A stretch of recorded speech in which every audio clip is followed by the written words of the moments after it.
So there's literally hundreds of condos for lease right now in Vaughan, a majority of them at festival condos. And look at these price points: $1,700 a month for one bedroom, $1,750 for one plus den with two bath. Here's one thing though that a majority of these units have in common, and that is that they do not include parking. And no, you can't rent parking from the building.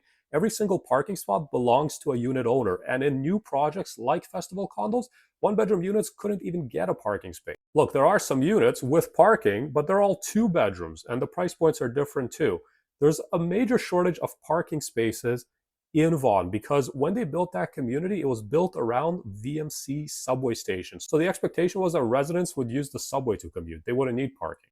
If you do need a parking space, you literally need to find another resident that would rent a parking spot to you. And because there's such a shortage, parking spots are being rented very quickly, mind you, for like $300, $350, $400 a month.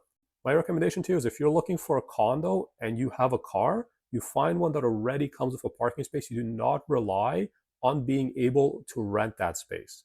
Oh yeah, and by the way, there's no rent control and this building is an interim occupancy. So these price points that you see, when a building goes into interim occupancy, there's a lot of units that come on the market because most of the buyers for pre-construction projects are investors. So they're all trying to rent out their properties at the same time.